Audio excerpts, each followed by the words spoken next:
मैं मेरे channel rhythm of supreme power के माध्यम से ब्रह्मांडी ऊर्जा द्वारा मिला हुआ ये मैसेज मैं आप सब तक पहुंचाने की कोशिश कर रहा हूं। मनुष्य जब जन्म लेता है तब उसके जन्म का कोई न कोई उद्देश्य अवश्य होता है। जन्म लेने के समय वो शिशु अवस्था में रहता है, तब उसका मन मस्तिष्क पूर्ण रूप से ईश्वर के समान होता है।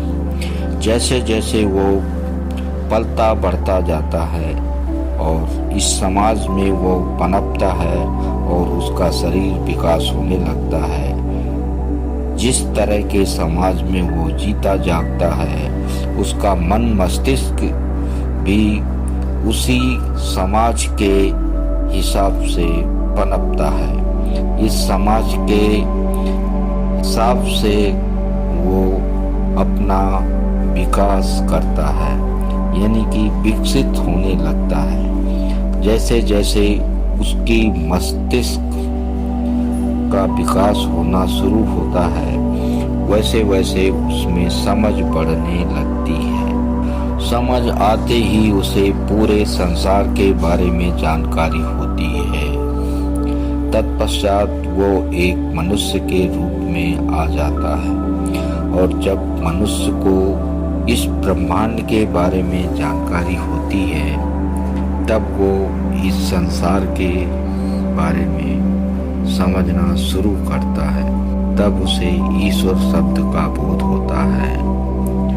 जब वो ईश्वर शब्द को समझता है तब वो अपने जीवन को अच्छा बनाने के लिए या अपना जीवन जीने के लिए या अपने जीवन का उद्देश्य पूरा करने के लिए वो ईश्वर को प्राप्त करना चाहता है, अर्थात वो परमानंद को जानना चाहता है। जहाँ जीवन है और जहाँ ईश्वर वास करता है तब उस रास्ते में वो जाना चाहता है जहाँ ईश्वर वास करता है।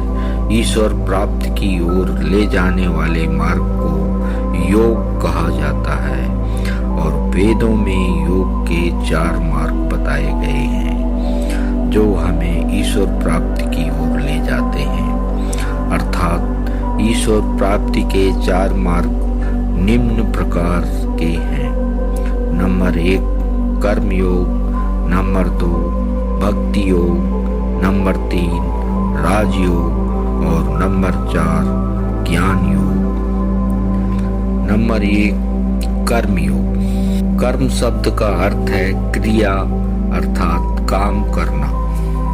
जैसे कि किसान खेती करता है वो एक कर्म योग के अंतर्गत आता है। बिजनेसमैन व्यवसाय करता है वो भी कर्म योग के अंतर्गत आता है। कर्मों का परिणाम ही भाग को निर्मित करता है, अर्थात जो व्यक्ति जैसा कर्म करता है उसका भाग्य भी उसी प्रकार का होता है। इस प्रकार कर्म 2 प्रकार के होते हैं। नंबर 1 सकाम कर्म और नंबर 2 निष्काम कर्म। सकाम कर्म वो होते हैं जो ईश्वर प्राप्ति के लिए किए जाते हैं और निष्काम कर्म को बुरे कर्मों से जोड़ा जाता है। दूसरे नंबर पर भक्ति योग आता है। भक्ति योग का अर्थ है ईश्वर प्राप्ति की ओर बढ़ना या ईश्वरूप को या ईश्वर रूप के प्रति निष्ठा रखना। भक्ति योग में ईश्वर की किसी भी एक रूप की आराधना भी सम्मिलित होती है।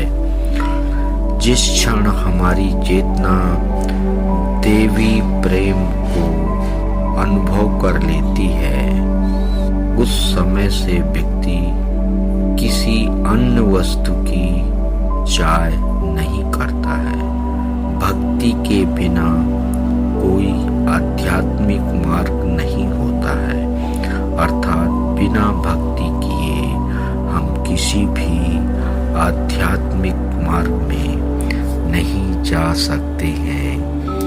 शुरू में किसी ना किसी देवी देवता की एक रूप की भक्ति अवश्य करनी होती है, तभी हम आगे जाकर आध्यात्मिकता की ओर बढ़ सकते हैं। नारद मुनि ने भक्ति योग के 9 सूत्रों का वर्णन किया है, जो इस प्रकार है। नंबर 1 सत्संग, नंबर 2 हरि कथा, नंबर 3 श्रद्धा, नंबर 4 ईश्वर भजन, नंबर 4 मंत्र जप, नंबर 6 साम दाम, नंबर 7 संतों का आदर, नंबर 8 संतोष और नंबर 9 ईश्वर प्रणिधान।